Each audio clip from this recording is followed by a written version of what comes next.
안녕하세요. 수요일엔 바다톡톡. 오늘 여러분과 함께 우리의 소중한 바다와 해양 생태계를 지키는 방법에 대해서 함께 알아볼 해양환경공단의 이구성이라고 합니다. 여러분도 잘 아시다시피 바다는 우리에게 물고기와 같은 먹거리를 제공해주고 또 낚시, 서핑 등을 즐길 수 있는 레저 공간을 제공해주기도 합니다. 또한 이산화탄소를 흡수하고 오염물질을 정화하고 지구 생태계의 건강성을 유지하는 데 큰 역할을 합니다. 그러나 이렇게 우리에게 많은 것을 제공해주는 바다는 최근 기후변화와 또 해양 쓰레기, 무분별한 개발 행위로 인해서 많이 훼손되고 생태계의 위협을 받고 있습니다. 이러한 문제의 가장 큰 원인은 환경을 생각하지 않고 진행된 인간들의 무분별한 활동 때문입니다. 그럼 이렇게 위기에 처한 해양 생태계를 보호하기 위한 방법은 무엇이 있을까요? 오늘 여러분과 함께 우리의 소중한 바다와 해양 생물을 지키는 방법에 대해서 구체적으로 알아보도록 하겠습니다.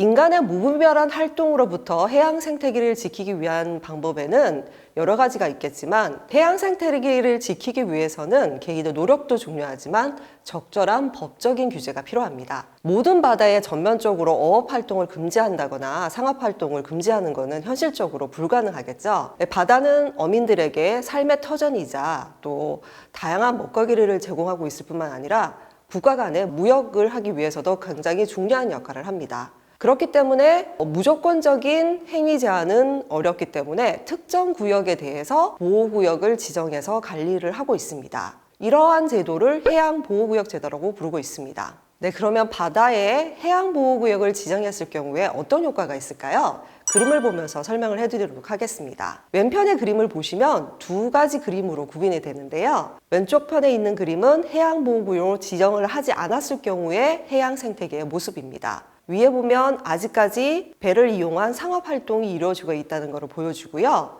이렇게 무분별하게 상업활동이 이루어질 경우에는 바닷속 해양 생태계가 위협을 받고 생물종 다양성이 감소를 하게 됩니다. 반대로 해양보호구역을 지정을 했을 경우에는 법적으로 행위 제한이 있기 때문에 무분별한 상업활동을 할 수가 없습니다. 이렇게 될 경우에는 해양 생태계가 건강성을 회복하게 되고 다양한 물고기와 해조류가 서식할 수 있는 공간으로 바뀌게 됩니다. 네, 오른편의 그림에서 보시는 바와 같이 이렇게 해양보호구역을 지정을 하게 되면 어린 물고기들에게 은신처와 풍부한 먹이를 제공할 수가 있습니다. 그렇게 되면 어류의 개체수가 증가를 하게 되고 또 물고기는 더 많은 알을 부화를 할 수 있어서 어른 물고기로 살아남을 수 있는 가능성이 높아지게 됩니다. 즉 해양보호구역에는 더 많은 물고기가 살 수 있고 또 크기 또한 커질 수 있는 환경 조건을 갖게 됩니다. 또 개체수가 증가를 하게 되면 어민들이 잡을 수 있는 물고기 자원이 더 풍족하게 됩니다. 이렇게 해양보호구역 지정을 통해서 가져오는 선순환 효과를 해양보호구역의 파급 효과로 부르고 있습니다. 세계적인 국제기구인 그린피스 최근 연구에 따르면은 전 세계 해양의 보호구역을 5% 증가시킬 경우에 우리의 미래 어획량이 20% 증가한다고 합니다. 해양보호구역의 지정 효과를 그림과 같이 좀 보기 쉽게 정리해 보았습니다.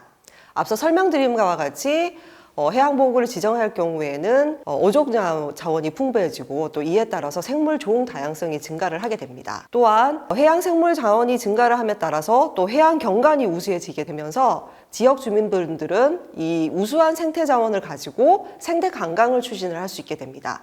생태 자원을 이용한 생태 관광으로 인해서 지역 일자리가 창출이 되게 되고 또 지역 소득의 증가까지 이루어지는 선순환 효과를 가져올 수가 있습니다. 또한 여러분들은 언론을 통해서 들으셨겠지만 이 해양은 탄소 흡수원으로서도 중요한 역할을 하게 됩니다. 탄소 흡수원의 중요 요소에는 잘피루와 같은 해조류가 있는데요. 이렇게 보호구역으로 지정을 하게 되면 이 해조류의 생식량이 많이 증가를 하게 됩니다. 이렇게 해조류의 증가로 인해서 또 이산화탄소원의 흡수가 크게 늘어나기 때문에 기후변화 위기를 효과적으로 대처하는 데 긍정적인 효과를 미칩니다. 그럼 본격적으로 우리나라의 해양보호구역 제도에 대해서 살펴보도록 하겠습니다. 우리나라는 해양보호구역을 지정하는데 크게 두 가지 법이 있습니다.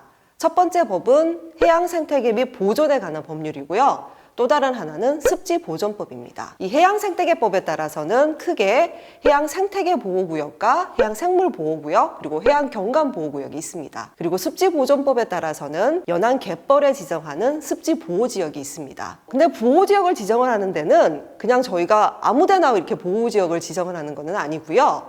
반드시 정밀한 생태계 조사가 필요합니다. 그러니까 생태계 조사를 실시를 했을 경우에 이 구역에 정말로 생태적으로 중요한 가치가 인정이 됐을 경우에 보호구역으로 기본적인 지정 요건을 갖추게 되고요.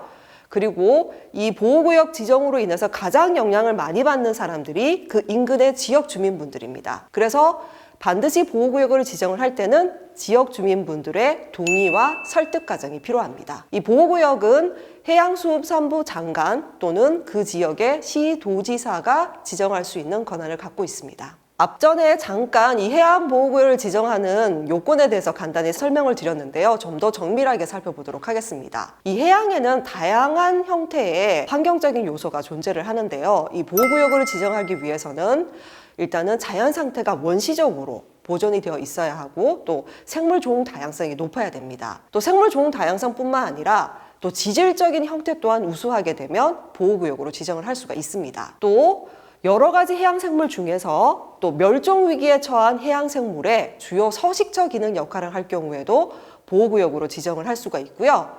많은 해양생물 중에서도 저희가 연구나 학술조사를 위해서 대표적인 주요 생물성이 서식할 경우에도 보호구역으로 지정을 할 수가 있습니다. 예를 들어서 왼편의 사진에서 보는 통영 손철마을에 같은 경우에는 해양보호생물로 지정이 되어 있는 거머리말의 서식지입니다.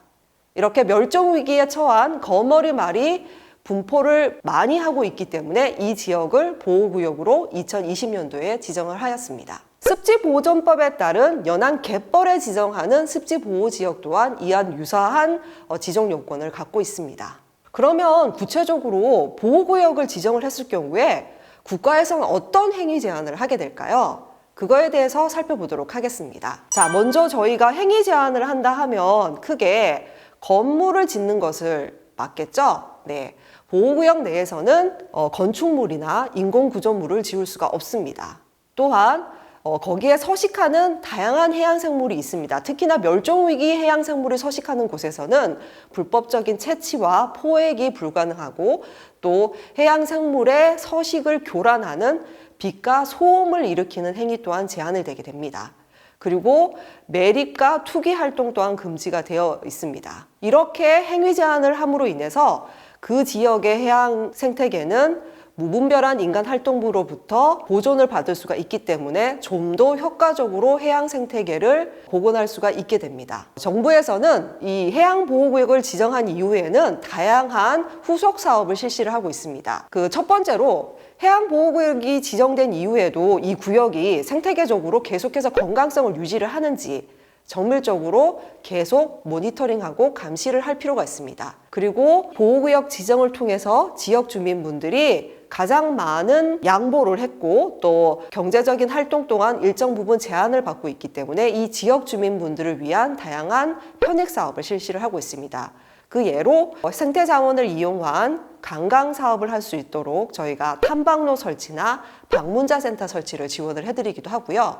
그리고 지역 주민분들의 역량을 강화를 시켜서 또 해양 보호구역에 대한 인식을 많이 증진을 시켜서 이분들이 보호구역을 보존하고 또 일반 국민들에게 알리는 주체가 될 수 있도록 새로운 일자리를 제공을 하고 있습니다. 그러면 실제적으로 보호구역이 어떠한 효과를 가져다 주었는지를 특정 사례를 들어서 설명을 해드리도록 하겠습니다. 먼저 살펴볼 곳은 호주의 애쉬모어 리프 해양공원입니다. 이 공원은 보호구역으로 지정되기 전에는 리프 상어가 서식을 하고 있었습니다. 근데 리프 상어가 계속해서 많이 서식을 하다가 계속 주변의 어업활동과 상업활동으로 인해서 개체수가 계속해서 감소를 하고 있었습니다. 그래서 호주 정부는 이 지역을 보호구역 중에서도 가장 강력한 보호구역인 절대보호 보존지역을 이 구역으로 지정을 하였습니다. 보존지역 지정 이후에 리프 상어의 출현량을 조사를 해봤습니다. 그 결과 보호구역 지정 전과 대비해서 약 2배 이상의 리프 상어의 개체수가 증가하는 효과를 가져다 주었습니다. 다음으로 국내 사례를 살펴볼게요. 제가 생각하기에 여러분들 중에서도 아마 우리나라에 순천만을 많이 방문을 해보셨을 것 같아요. 이 순천만 같은 경우에는 2003년도에 습지보호지역으로 지정이 됐습니다. 순천만의 경우 이 습지보호지역을 지정하기 위해서 정부와 지자체가 또 지역 주민이 함께 많은 노력을 기울였습니다. 특히나 이곳은 철새 서식지로 유명한데요. 철새들이 전봇대에 부딪히는 사고를 예방하기 위해서 280여 개 이상의 전봇대를 철거하는 작업을 하였습니다. 2019년 조사 결과에 의하면 2,700개 채 이상의 두루미가 서식이 출현하는 것이 확인이 되었고요. 또 최근 환경부의 겨울철 철새 조사 결과에 따르면 전국의 습지 중에서 두 번째로 멸종위기 야생생물과 1, 2급 조류가 가장 많이 서식하는 걸로 조사 결과로 확인이 되었습니다. 또한 이 순천만 같은 경우에는 또 여러분들이 직접 가보셔서 느끼셨을 거지만 경관 또한 매우 아름답습니다. 또 드넓게 펼쳐진 갈대군락, 또 넓게 지질학적으로도 우수한 갯벌 순천만을 보게 되면은 다시 한번 방문하고 싶다는 느낌을 받게 되는데요. 그 조사 결과에 따르면 연간 600만 명 이상이 이렇게 순천만을 방문을 하고 한답니다. 그 결과 이 방문 효과로 인해서 얻어지는 경제적 효과는 1,700억 원 이상의 경제적 효과를 불러일으키고요. 이 습지보호지역 지정을 통해서 이렇게 기존의 어민들이 어업활동을 통해서만 경제적 이익을 창출했다 그러면 이런 습지보호지역을 통해서는 생태관광을 통해서 부가적인 더 큰 경제적 소득을 창출하고 있습니다. 그럼 우리나라에는 구체적으로 얼마의 보호구역이 지정이 되어 있을까요? 2021년 8월 기준 전국적으로 총 31개의 해양보호구역이 지정이 되어 있습니다. 지도에서 보시는 바와 같이 해양보호구역의 분포 위치를 보시면 서남해 안에 많이 집중이 되어 있는 것을 확인하실 수가 있으십니다. 그럼 상대적으로 또 동해권역에서는 이 해양보호구역의 지정 개수수가 적습니다. 특히 서남해 안에 갯벌이 많이 분포되어 있습니다. 이렇게 갯벌이 많이 분포되어 있는 서남해 안에 최근까지 해양보호구역 지정이 많이 이루어졌습니다. 하지만 상대적으로 수중경관이 아름답고 또 생태적으로 다양한 생물이 서식하고 있는 동해에도 앞으로 더 많은 보호구역이 지정이 돼야 되는데요. 이러한 지역적 불균형을 해결하기 위해서 해양수산부와 또 이 보호구역 지정 업무를 지원하고 있는 해양환경관리공단에서는 이 동해권역에 보호구역을 확대하는 방법에 대해서도 계속 고민하고 앞으로 적극적으로 추진할 계획입니다. 우리나라의 이 습지 보호지역의 중요성은 국제적으로도 인정을 받았습니다. 지난 2021년 7월 26일 아주 경사스러운 일이 일어났습니다. 여러분들 그 세계 자연유산 들어보셨죠? 유네스코라는 국제기구가 지정하는 세계 자연유산이 있습니다. 대표적인 사례가 제주도 세계 자연유산이 있습니다. 서남해안 갯벌을 저희가 한국의 갯벌이라고 지금 유네스코에는 제출을 했는데요. 이 2021년도 7월 26일에 10년 동안 준비해온 이 서남해안 갯벌의 유네스코 세계 자연유산 등재가 확정이 되었습니다. 우리나라의 갯벌이 유네스코 세계유산으로 등재됐습니다. 다양하고 수많은 생물이 사는 서식지로서 인류가 보존할 가치가 있다고 판단한 겁니다. 전동혁 기자입니다. 유네스코 세계유산위원회는 한국의 갯벌을 인류가 지켜야 할 세계유산 중 자연유산으로 최종 결정했습니다.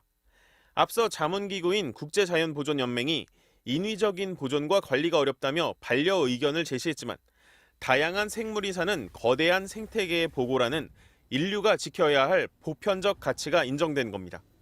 이번에 세계유산으로 등재된 한국의 갯벌은 충남의 서천갯벌, 전북의 고창갯벌, 전남의 신안갯벌, 고성 순천갯벌 등 4곳입니다.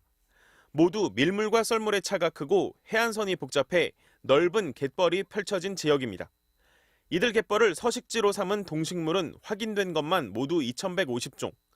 그중엔 흰 이빨 참갯 지렁이 등 멸종위기 해양 무척추 동물 5종과 갯벌에서만 사는 희귀한 고유종 47종도 포함되어 있습니다. 유산 신청을 반려했던 국제자연보존연맹도 갯벌의 가치에 대해선 지구의 생물 다양성을 지키기 위해 반드시 보존해야 한다고 평가했습니다. 문화재청은 보안 사항으로 지적된 갯벌의 오염과 훼손을 막을 주변 완충구역 설정 등 추가 조치 사항을 해양수산부, 지역주민 등과 논의해 마련할 계획입니다. 이번 갯벌의 등재로 우리나라의 세계유산은 모두 15개로 늘었습니다. MBC 뉴스 전동혁입니다.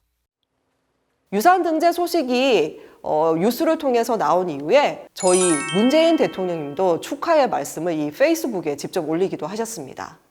그래서 하나의 해양보호구역 형태인 습지보호지역 지정을 통해서 잘 관리해온 이 서남해안에 위치한 한국의 갯벌이 유네스코 자연유산에 등재됨에 따라서 앞으로 저희의 이 습지보호지역의 관리와 그런 또 효과적인 모니터링이 더욱더 확대되고 강화될 전망입니다. 그럼 국제적으로는 이 해양보호구의 지정 면적이 어떻게 될까요? 저희가 국내적으로 해양보호구역을 확대하는 노력도 중요하지만 국제적인 차원에서의 환경 문제도 적극적으로 대응을 할 필요가 있습니다. 안타깝게도 2021년 6월 기준 전 세계 해양보호구역의 면적은 전 지구 해양의 7.74%에 그치고 있습니다. 우리나라 또한 전체 해역의 해양보호구역의 비율은 2.4%에 그치고 있습니다.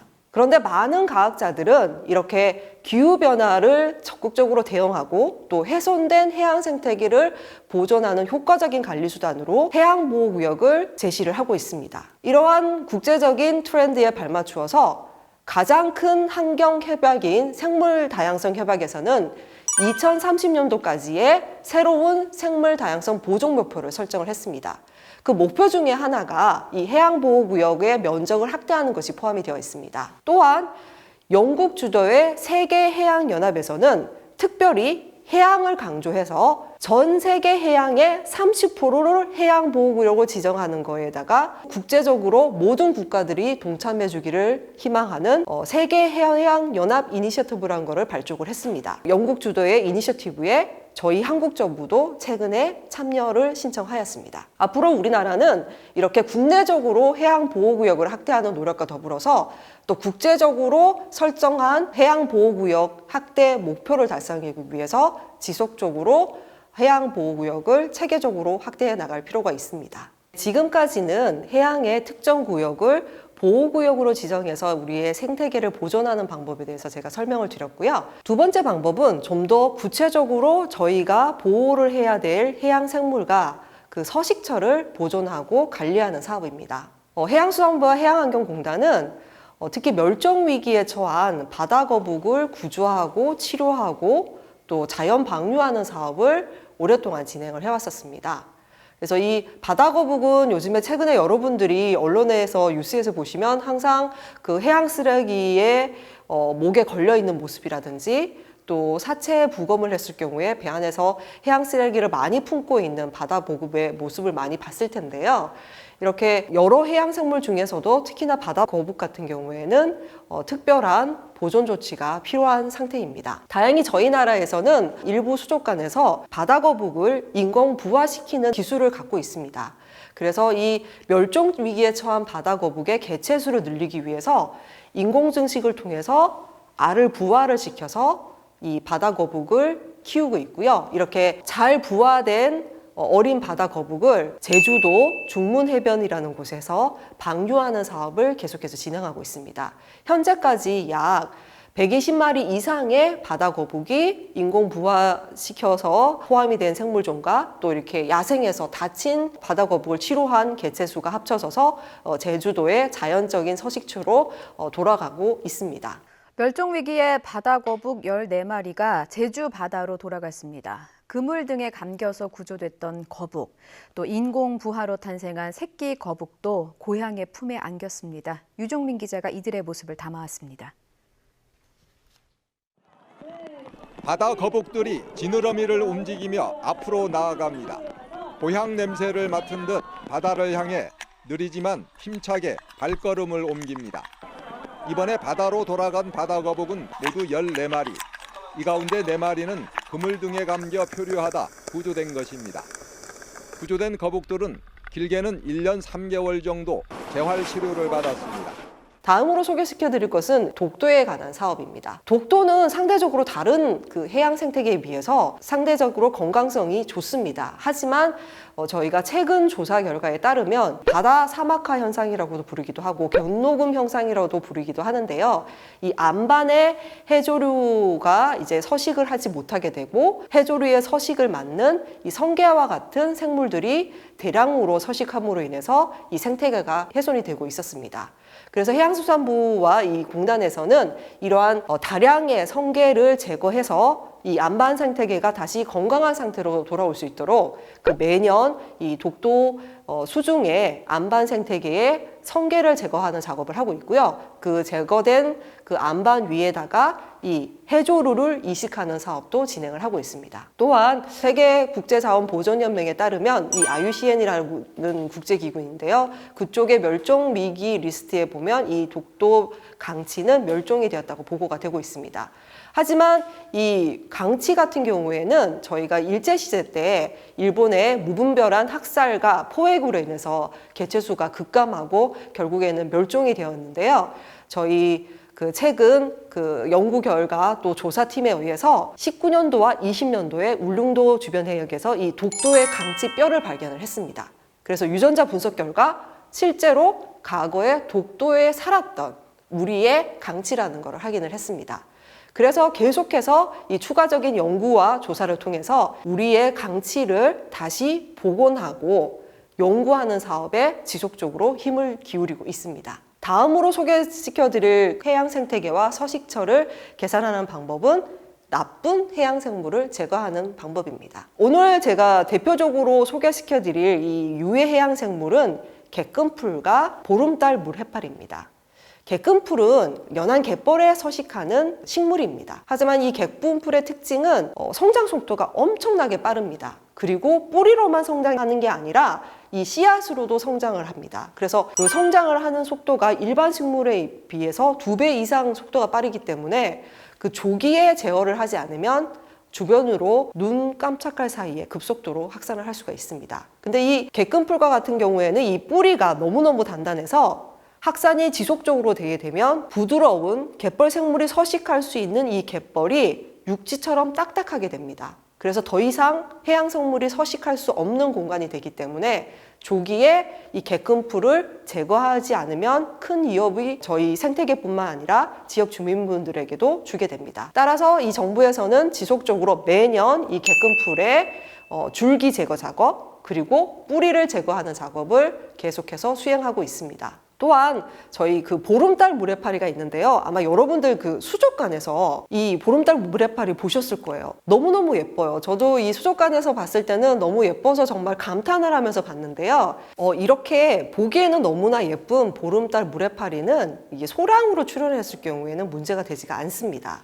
하지만 여름철에 우리나라 바다에 대량으로 출현했을 경우에는 어민들에게 큰 피해를 일으키고 있습니다. 연구조사에 따르면 연간 140억 원의 어선어업 피해가 이 보름달 물해파리의 대량 출현으로 인해서 발생이 되고 있다고 합니다. 정부에서는 이 해파리로 인한 피해를 예방하기 위해서 부착유생 단계, 어릴 적 인공구조물에 붙어서 생식을 하는 부착유생 단계에서 제거를 하고 있는 사업을 실시를 하고 있습니다. 이렇게 부착유생 단계에서 제거를 하는 이유는 해파리가 생식을 할 수 있는 그 조건이 완벽했을 경우에 이 한 개의 부착유생이 5,000개의 성체로 성장을 할 수가 있다고 합니다. 다행스럽게도 우리나라 과학자들과 이 전문 연구진들은 이 물속에서 해파리의 부착유생이 살고 있는 곳을 찾을 수 있는 기술이 있습니다. 그래서 이 부착유생 단계에 있는 유생을 제거를 함으로 인해서 이 한 마리의 유생이 5,000마리로 증식할 수 있는 것을 조기에 예방하는 방법으로 이 해파리로 인한 피해를 사전적으로 관리하고 있습니다. 이제 마지막으로 여러분들께 소개시켜드릴 사업은요, 훼손된 갯벌 생태계를 보호하는 사업입니다. 앞서 설명드린 것처럼 갯벌에는 여러 가지 다양한 생물이 살고 있을 뿐만 아니라 또 중요한 탄소의 흡수원으로서의 역할을 한다고 여러 언론 자료와 또 과학자분들께서 말씀하시는 것을 들으셨을 겁니다. 하지만 우리나라는 앞서 여기 표에 슬라이드에 보시는 바와 같이 경제발전을 위한 이 간척 사업과 매립으로 인해서 과거 1987년도 대비해서 22.5%나 이 갯벌이 감소를 했습니다. 이러한 훼손된 갯벌을 보호하기 위해서 해양환경관리공단을 비롯한 또 해양수산부 또 지자체에서는 방치된 폐염전 또는 양식장을 생태계를 복원하는 사업을 실시를 하고 있습니다. 최근에는 이 갯벌의 중요성이 더 부각되는 이유가 이 갯벌이 가지고 있는 탄소 흡수원으로서의 역할인데요. 서울대학교에서 최근 실시한 연구 결과에 따르면 이 갯벌은 20만 톤의 이산화탄소를 흡수하는 능력을 갖고 있다고 합니다. 이것은 이 자동차 11만 대가 내뿜는 온실가스를 흡수할 수 있는 능력과 맞먹는다고 합니다. 따라서 이 정부에서는 이러한 갯벌의 중요성을 다시 한번 더욱 인지를 하고 이렇게 훼손된 폐염전 또는 양식장 등을 복원을 해서 탄소 흡수원으로서의 갯벌의 역할을 강화를 하고 또 다양한 갯벌 생물이 서식할 수 있는 공간으로 조성하기 위해서 2025년도까지 약 4.5제곱킬로미터의 갯벌 생태계를 복원할 예정입니다. 지금까지 저희가 기후위기, 무분별한 해양 쓰레기 방출, 또 남해 이러한 활동으로 인해서 아파하는 바다와 해양 생물을 지키는 방법에 대해서 제가 소개를 시켜드렸습니다. 하지만 정부에서는 제가 소개시켜드린 사업 외에도 더 많은 사업을 실시를 하고 있습니다. 조금 더 여러분들이 이러한 생태계 복원 사업에 관심이 있으시면 해양수산부나 또 제가 근무하고 있는 해양환경공단의 블로그 또는 SNS를 통해서 좀 더 많은 사업의 정보를 얻으실 수가 있고요. 제가 마지막으로 제 강의를 마치면서 여러분들께 당부를 드리고 싶은 거는 이렇게 국가에서 보호구역을 지정을 하고 복원사업을 하는 것도 중요하지만 저를 비롯한 여러분들 개개인의 작은 행동의 변화가 저희 현재 위기에 처한 바다를 다시금 건강하게 하는 가장 중요한 요소임을 다시 한번 생각해 주셨으면 좋겠습니다. 네, 이상으로 오늘 강의를 마치도록 하겠습니다. 감사합니다.